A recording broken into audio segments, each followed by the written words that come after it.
Energy definitely હું એટલે આઈ એમ અ firm believer. એનું રીઝન એ છે ભાઈ કે યુઝ્યુઅલી આપણું જે એક રેશનલ પરસેપ્શન એવું કહે છે કે જે દેખાય છે એ સત્ય છે.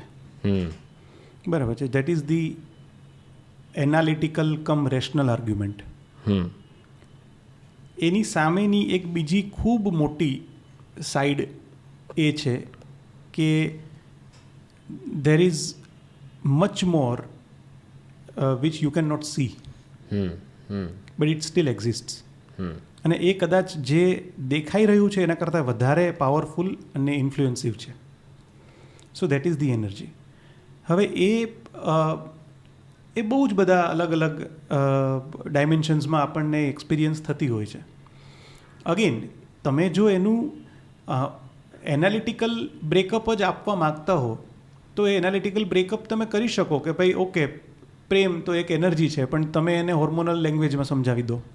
રાઈટ.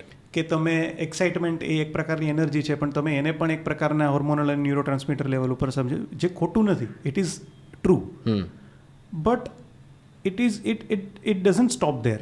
એ ખાલી ને ખાલી એ નથી. There is something which is beyond that.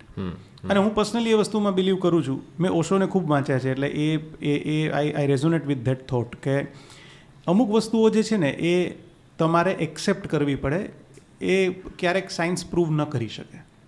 સાયન્સની લિમિટેશન્સ છે. વી રિસ્પેક્ટ સાયન્સ. આપણે બધા આઈ એમ અ science student.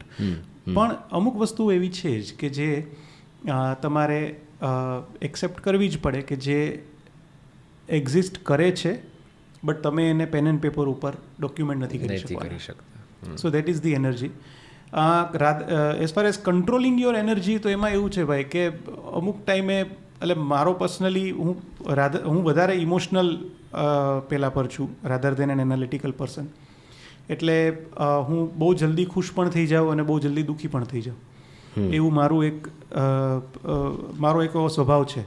But over a period of time કદાચ વાંચનને કારણે કે એવા લોકોને મળવાથી કે સેલ્ફ થોટ પ્રોસેસથી હવે I have been finding myself a bit settled. કે જેમાં હું રેસ્ટલેસ ઘણો ઓછો હોઉં છું. બેલેન્સ્ડ એટીટ્યૂડ આવતો જાય છે લાઈફમાં. Steel a long way to go. But હા, આજથી કદાચ 1.5-2 વર્ષ પહેલાંની જો મારી જાતને એનાલાઇઝ કરું તો કોઈ એક સિચ્યુએશન ઉપરનું ત્યારનું મારું રિએક્શન ને અત્યારનું મારું રિએક્શનમાં ફરક હોય. So that is that. ના એ જે છે એ ઇનવોલન્ટરી છે. એના માટે મારે અફોર્ડ નથી કરવાનો. કે અત્યારે કોઈ મને ઇન્સલ્ટ કરે તો મારે એમ નથી કે નહીં હો ભાઈ મારે ગુસ્સો નહીં. પણ મારું એક રિએક્શન બાય ડિફોલ્ટ એવું આવે છે કે જે કદાચ આજથી 2 વર્ષ પહેલાં કંઈક અલગ હોત.